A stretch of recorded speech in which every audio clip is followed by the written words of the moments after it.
Muito boa noite, com muita alegria que hoje eu começo ao lado da minha amiga Salete Ferreira.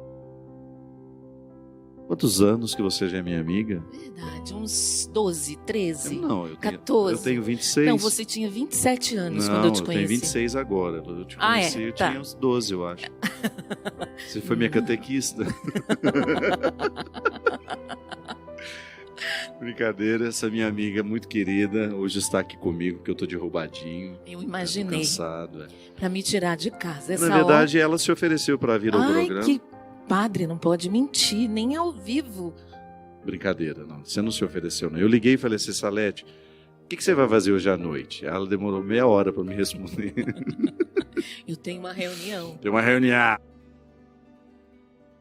Eu falo, olha, se Jesus voltar hoje, pode ser que ele não encontre a igreja unida, mas reunida sim. Com certeza. O lugarzinho para ter reunião é toda a igreja. Verdade, estamos Aí a gente estava reunidos, aí eu perguntei a ela, você pode ir lá no programa hoje? Ela falou assim, por quê? Você está cansado? Na verdade, eu gravei um mais cedo, era para ela ter participado, mas aí eu queria que ela ficasse para o ao vivo. Ela disse que ela já tinha a alforria do marido e dos filhos. Exatamente. Eu disse para ele, atrapalhou todo o meu esquema familiar já. Já atrapalhou fazer o quê? Vamos evangelizar. Vamos evangelizar. E, na verdade, ter a Salete comigo é sempre muito especial. Todo acampamento faço questão de ter a presença dela comigo, porque é uma pessoa onde Deus se manifesta muito amoroso comigo. Desde quando lhe conheci, eu era seminarista ainda. Era Zé da Silva. Eu era o Zé da Silva e outros tantos já. E você já se manifestava na minha vida assim de maneira muito amorosa, fraterna. Mesmo que a gente não tenha a oportunidade de comer bolo de laranja. Não se frequenta, né? Não se frequenta. Padre, todo mundo porque pensa... a gente também não se suporta, né? Você verdade. tem dificuldade comigo, eu tenho... Ela me xinga durante a missa, ela faz careta pra mim, é assim. E mesmo que a gente não tenha essa oportunidade de ter uma vida próxima, de comer um bolo de laranja de vez em quando, juntos, que você só sabe fazer bolo de laranja, sim, a gente tem essa comunhão que nos aproxima com tanta propriedade. Todas as vezes que eu tenho a oportunidade de estar com você, eu me sinto de fato amado e protegido por Deus. É isso que é tão importante para mim e por isso que eu faço tanta questão da sua presença na minha vida. Ai, que bom, que bom. Muito obrigado, viu? E você é a presença de Deus também para mim. Belezinha. De padre. Todo mundo pergunta, você consegue olhar ele como padre? Só consigo ver como padre. Claro. Só. Olho para você, eu só vejo um padre. No coração, na alma, no fundo dos seus olhos, é um padre. Tem outro. Graças a Deus, nasci para isso. Senta aqui um minutinho, que eu vou começar o programa aqui com uma palavra. Eu tenho que pôr meus óculos, que eu estou ligeiramente cego. Apesar de ter só 26 anos, a idade, as minhas vistas estão cansadas. Eu imagino. Nunca imaginava que eu ia dizer isso. Minhas vistas estão cansadas. Na primeira carta de João, a gente tem uma expressão muito bonita. E na verdade, para nós, talvez o anúncio mais importante do Evangelho. Dizer que Deus é amor. Sim. Salete e eu estivemos aqui na Festa da Misericórdia. Salete, sabe que eu fiquei muito comovido no ato penitencial. Quando eu vi aquele povo todo, acho que a gente tinha quase 100 mil pessoas ali no centro de evangelização. Quando eu vi aquelas pessoas cantando e pedindo perdão a Deus, eu me senti eu fiquei tão comovido com aquela expressão de misericórdia mesmo. É como a gente se aproximar diante de um amigo que a gente ama, que a gente machucou, que a gente magoou com a nossa palavra, com a nossa atitude e pedir perdão. Verdade. Né? Aquela multidão pedindo perdão a Deus, tendo ali a oportunidade de reconciliar-se com Ele. E é tão lindo esse amor de Deus, porque é Ele quem de verdade nos arranca do pecado. Não é a condenação, o dedo apontado para nós. Mas não é mesmo. Que faz com que a gente saia do pecado. É justamente esse amor derramado. Nos arrasta, que faz com que a gente queira mudar de vida, livremente. Porque o amor não aprisiona, mas o amor liberta. Mesmo. E a expressão desse amor de Deus manifestado em Jesus, e que depois já está aqui nesse escrito de João, que é justamente um dos trechos mais simples e ao mesmo tempo mais profundo da Sagrada Escritura, é quando ele faz isso, ele fala disso. Amemo-nos uns aos outros, caríssimos, porque o amor vem de Deus e de todo aquele que ama, e todo aquele que ama nasceu de Deus e conhece a Deus. Quem não ama não chegou a conhecer a Deus, pois Deus é amor. Foi assim que o amor de Deus se manifestou entre nós. Ele enviou o seu Filho ao mundo para que tenhamos vida por meio dele. E nisso consiste o amor. Não fomos nós que amamos a Deus, mas foi Ele quem nos amou e enviou o seu Filho como oferenda de expiação pelos nossos pecados. Caríssimos, se Deus nos amou assim, nós também devemos amar-nos uns aos outros. Ninguém jamais viu a Deus. Se nos amarmos uns aos outros, Deus permanece em nós, e seu amor em nós é plenamente realizado. A prova de que permanecemos nele e ele em nós é que ele nos deu do seu Espírito, e nós vimos e damos testemunho. O Pai enviou seu Filho como Salvador do mundo. Todo aquele que professa que Jesus é o Filho de Deus, Deus permanece nele e ele em Deus. E nós, que cremos, reconhecemos o amor que Deus tem para conosco. Interessante porque na expressão desta liberdade que você falar, existe todo um crescimento humano, cristão, que a gente precisa viver diariamente, né? Não é fácil amar, não. Não, não é. Muitas vezes... Comer um saco de sal junto, como diz minha mãe. É um sair de... Eternamente sair de si. Quem fica centrado em si não experimenta o amor. Experimenta o egoísmo, o egocentrismo e os ismos da... Egoísmo, mas não é amor. Amor é saída. Como a mãe sai para cuidar do filho, sai de si, do descanso, sai do tempo livre, das suas comodidades, para poder cuidar do filho, para estar com o filho. Então, essa saída de si é que nós, como filhos, somos convidados a viver uns com os outros. Para eu estar aqui, nesse programa, eu precisei sair. Retirar, sair de casa, pegar o carro, demorar uns 40 segundos, que parecia 40 minutos na sinaleira. Para estar aqui, amando você, meu amigo, mas também amando o povo de Deus que hoje precisa de uma palavra, que precisa de uma direção espiritual. Porque a palavra liberdade, ela é muito sugestiva. Para eu conseguir ser livre, eu tenho que estabelecer dentro de mim um campo de batalha diário para eu me libertar, né? Eu sou vítima de tantas coisas e quando sou vítima eu fico impossibilitado do amor. Você fala aí dessa oportunidade que você tem de sair de casa, deixar os que você ama e de vir, encontrar outras pessoas que também você ama de forma diferente. Claro, a gente nunca é capaz de amar o outro. Primeiro que não é mensurável. Sim. Né? A pergunta mais ingrata: quanto que você me ama? Não sei não. Se soubesse, talvez nem amaria, né? Verdade. Então, quando eu amo, eu sou movido a querer o bem, querer a presença do outro. Mas, por outro lado, eu tenho que fazer um trabalho pessoal diário, porque senão eu me enrosco nessa minha capacidade de amar e a minha maior qualidade se torna o meu maior defeito. Sim. Eu fico pensando, Salete, que vocês na vida de casado, vocês precisam enfrentar isso diariamente, né? Não é fácil viver essa misericórdia. Sim. Porque essa misericórdia que a gente prega para o povo, que a gente precisa anunciar ao povo, porque eu acho que é muito libertador. Sim. Você ensinar uma religião a partir do princípio de que Deus é amor. Eu não ensino a condenação, eu ensino o amor. Mas experimentar isso na nossa vida não é fácil. Eu achei lindo o Papa Francisco falar que Deus não pergunta quantas vezes a gente errou, nem em quantas situações nós caímos, mas Ele está sempre de braços abertos e disposto a nos perdoar, sempre. Mas Ele disse, mas claro que a gente não pode fazer disso um comodismo, né? Mas esta misericórdia de Deus, na minha vida, Salete Ferreira, ela me convida, de fato, a uma mudança.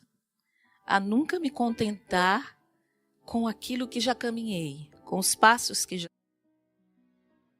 com aquilo que já sei. Porque eu constato que eu não sei. E a misericórdia de Deus arranca da minha vida gestos que humanamente eu seria incapaz de ter pelo outro. Verdade. É como se existisse uma reserva, um reservatório que só Deus pode acessar, né? Exatamente. Porque quando a gente se doa aos outros, você tem um limite para a doação. Porque, é claro, humanamente nós somos muito limitados. Então eu tenho o limite da palavra, eu sei dizer até um determinado ponto, depois eu não sei mais. Eu não tenho o pleno conhecimento da realidade. Eu posso conhecer até um determinado ponto, depois ela se torna um mistério para mim. Eu tenho uma capacidade de amar que também esbarra no limite. E é interessante porque, de vez em quando, você experimenta essa oportunidade que você tem de sair daquele reservatório que você já conhecia. Uhum. Então eu sou capaz de amar até determinado ponto. Depois daquilo eu não tenho nem paciência mais. Eu me sinto acorrentado, eu me sinto subjugado, me sinto obrigado. Mas de repente se torna natural, né? Isso, eu costumo dizer assim, que o nosso eu tem uma força atrativa que somente o Espírito Santo pode nos dar a capacidade para rompermos e caminharmos em direção àquilo que Deus nos chama a viver. Porque humanamente o eu é muito forte. Mas não mais forte que a força de Deus em nós, né? Mas aí, esse eu, ele vai ficando domável à medida em que a gente vai desenvolvendo uma vida mística. Sim. E pega uma pessoa que não tem nenhum compromisso religioso. E aqui eu não estou falando de denominação religiosa, não, gente. Eu estou falando daquele esforço que até os ateus precisam fazer. Verdade. Para comandarem bem os seus eus. Porque nós somos naturalmente egoístas. Humano. Para ser humano já dá trabalho. Eu sempre digo isso, olha, se você não crê em Deus, mas você quer ser humano, você já tem uma longa estrada pela frente. Porque a própria filosofia nos ensina, nós nascemos indivíduos, isso é, aquele que não se divide. O indivíduo é o indivíduo. Ele não consegue sair de si. É com o tempo que nós vamos aprendendo as regras do ser pessoa. Sim. Então, o ser pessoa é aquele que se possui, tomou posse daquilo que é e naturalmente oferece ao outro. Então eu posso me oferecer ao outro à medida que eu me possuo. Até o ateu precisa viver isso. Uhum. Para que eles tenham condições de viver a inteireza da sua humanidade. Porque senão ele vai viver muito limitado. É interessante porque você pode falar de vida espiritual nos ateus. Quando você tem uma busca por este crescimento humano, nós já estamos falando de vida espiritual. Porque é encher o humano de espírito. Verdade. Você não precisa nem falar de Deus nessa história. É interessante isso. Eu acho bonita a sua habilidade de falar de Deus sem falar de Deus. Porque eu não tenho essa habilidade, eu só sei falar diretamente. Mas você sabe que eu acho que o meu ofício é este. E eu acho bonito, porque eu acho que na igreja tem que ter Pedro e tem que ter Paulo. Tem que ter Pedro e tem que ter Paulo, é isso não, mesmo. Não pode ser só Paulo, ter só Paulo e só Pedro. O Salete, outro dia, nos bastidores de uma emissora, em que eu estava fazendo um programa profano, embora eu esteja lá com o direito de dizer tudo o que eu acredito, porque nunca, nas minhas aparições na televisão, eu fiquei privado de falar o que eu... Sempre tem espaço. E se não tem, eu cavo o espaço e falo. Sim. Nos bastidores, eu estava com um ator, um rapaz que num primeiro momento se dizia: padre, eu tenho muita dificuldade de acreditar em Deus. Foi mesmo. E eu achei que que ele pensou que me assustou com aquilo, que eu fosse imediatamente querer convertê-lo, e não. Sim. E eu comecei a conversar com ele, falando de outros assuntos, e de repente eu percebi que ele era uma pessoa que tinha uma busca espiritual diária, porque eu notei nele o esforço pelo crescimento humano, pelo aperfeiçoamento. E aí, ao finalzinho da conversa, eu falei assim: agora aqui, fica tranquilo, porque eu acho que o que lhe falta é muito pouco para você reconhecer Deus na sua vida. Porque o dever de casa, o principal, aquilo que eu preciso fazer como cristão, você já está fazendo. Que lindo. Porque, de vez em quando, a gente esbarra em pessoas que estão fazendo uma busca espiritual muito mais sincera do que aqueles que estão o tempo todo dentro das igrejas. Que a vida espiritual, ela ultrapassa a questão religiosa. A minha religião é um território que me situa na minha busca espiritual, mas não é um território final. Não é verdade?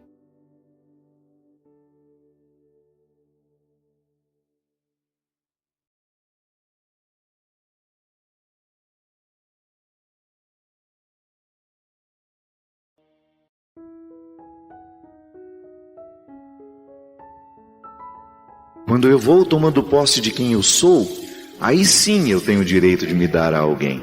Por isso que às vezes a gente se ama tão mal, a gente se casa com uma pessoa que ainda não se tem, a gente fica amigo de uma pessoa que ainda não se tem, que ainda tem todas as forças da individualidade prevalecendo sob a condição de pessoa. Mas um dia, num lar, que é um sentimento que nos ocorre, eu gosto de fazer essa distinção. Lar não é um aglomerado de paredes e móveis. Lar é um sentimento que nos ocorre. Eu estou às vezes diante de algumas pessoas que significam um lar para mim, porque me colocam no eixo da minha verdade. Eu fico tão à vontade que tudo aquilo que é meu eu sei oferecer. O outro me desperta naquilo que tenho de melhor. O outro me educa, o outro me faz pensar de forma elevada, o outro me faz sentir de forma elevada. E aí se eu identifico como amor. Meu Deus, como seria bom se todos nós tivéssemos isso. Às vezes os nossos desastres vida fora é porque nos falta alicerce familiar, minha gente. Às vezes os nossos desastres como pessoas é porque nos falta a estrutura que nos sustenta e que nos dá condições de amadurecer. Os nossos relacionamentos imaturos, as nossas iniciações imaturas, as nossas construções familiares sempre marcadas pelo improviso, pelo desajeito, pela imaturidade, vão dificultando cada vez mais a melhora deste mundo. Porque o mundo vai evoluir no dia em que nós estivermos no eixo da nossa verdade, fazendo o nosso papel e gerando filhos mais saudáveis e mais evoluídos, mais solidários, menos indivíduos, mais pessoas. A isso nós chamamos de catequese, cristianismo. As outras religiões dão outros nomes, mas no fundo, o que a gente quer é ser uma pessoa emocionalmente educada, capaz de viver com o outro, de oferecer o que tem de melhor e de receber do outro a mesma coisa. Meu Deus, como seria bom se todos nós tivéssemos isso. Como seria bom se todos nós tivéssemos condições de ouvir essas frases ao longo da vida. Deixa eu ver a mão machucada. Quando a nossa mãe se interessava pelo joelho esfolado, pela mão machucada, ela tinha acesso a outros lugares em nós, que não eram físicos. Quantas vezes a minha mãe, curando um joelho esfolado, ela curava uma tristeza dentro de mim. A gente só virou gente. A gente só virou gente.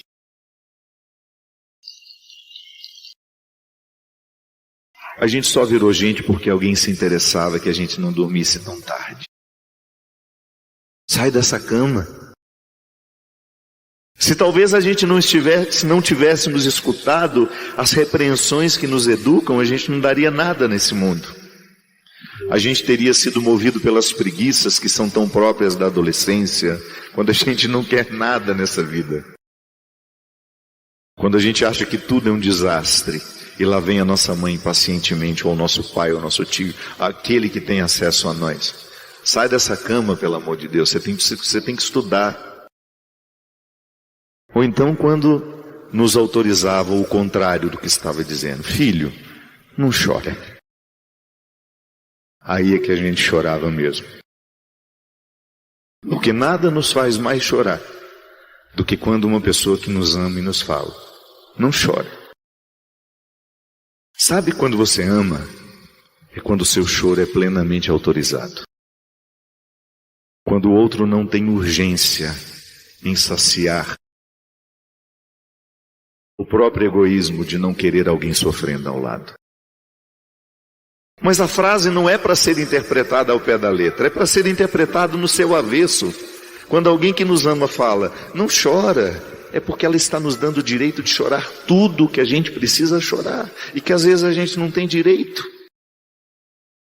Eu costumo dizer que velório público é a melhor invenção dos últimos anos.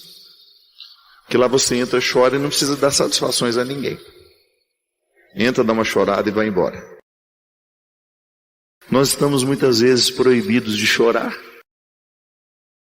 Porque às vezes você precisa chorar, mas não sabe por quê. E se você chorar na frente do outro, ele racional que é, por que você está chorando? Aí o que a gente fala? Não sei. O choro alivia. E os que nos amam sabem que às vezes um bom sorriso só é construído depois de muitas e muitas lágrimas.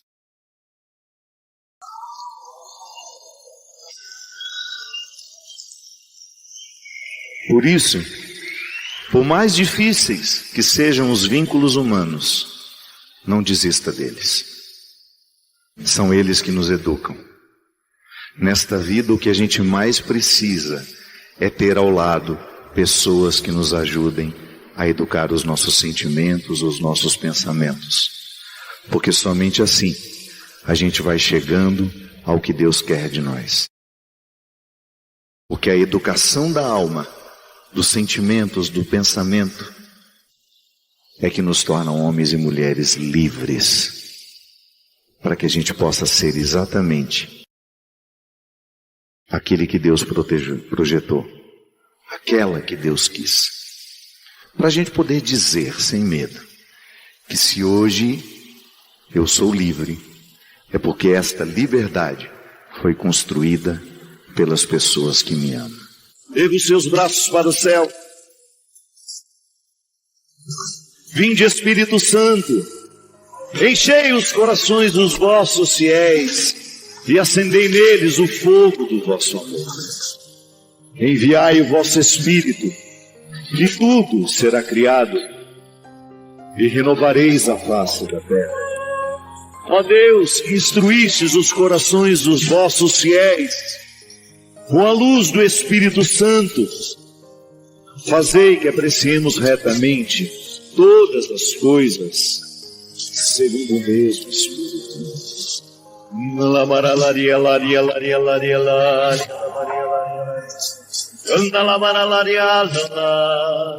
Solta a sua voz.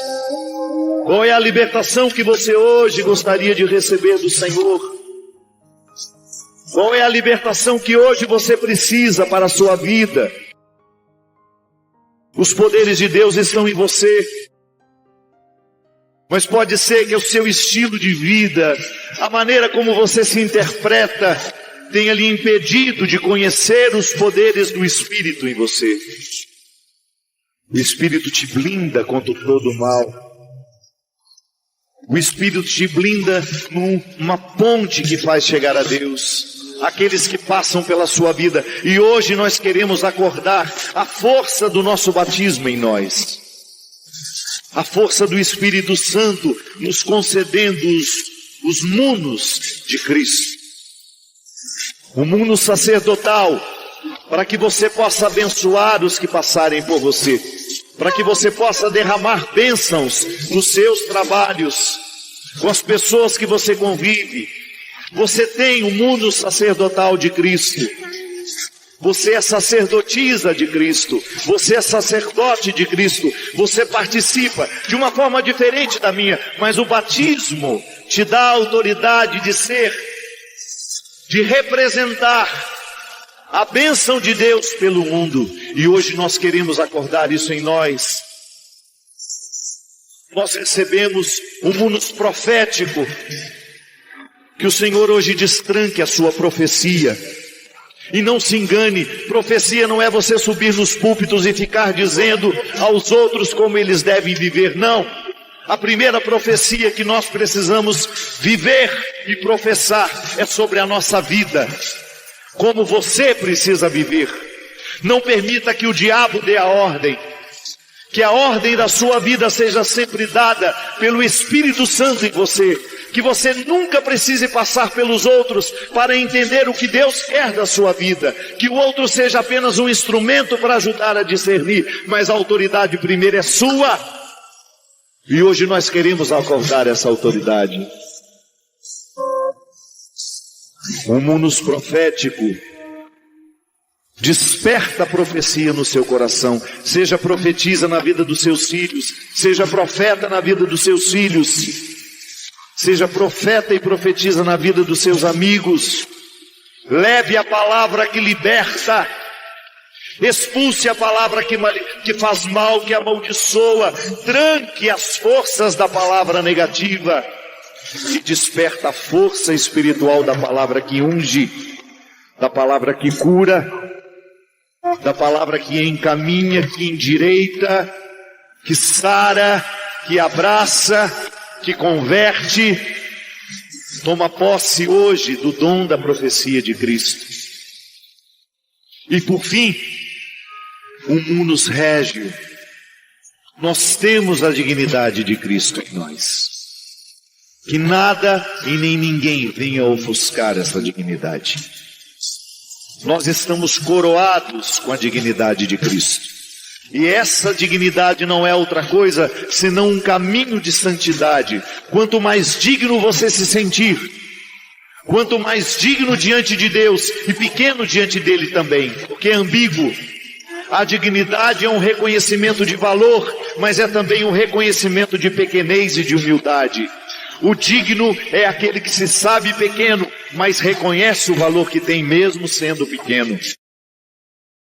Desperta a dignidade naqueles, Senhor, que estão esquecidos do valor que têm. Há muitas pessoas entre nós hoje que estão esquecidas do valor que têm. E nós queremos proclamar a quebra de toda a maldição que nos fez esquecer quem somos. Nós somos filhos amados de Cristo. Filhos amados de Deus. A salvação nos foi oferecida. E nós não queremos aceitar as condenações que tantas vezes nos amarram e nos retiram a liberdade. Erga os braços para o céu e diga comigo: eu quero, Senhor, o dom sacerdotal, o dom régio, o dom profético. Liberta a minha vida, Senhor. Liberta o meu coração. Me ajude, Senhor, no exercício de amor próprio. Jogar fora os ódios que eu guardei, que me machucam. Os ressentimentos que me visitam diariamente e que me privam de evoluir espiritualmente, Senhor. Quebra toda a maldição do mal na minha vida. E hoje, fortalece em meu coração a fé, a esperança e a caridade.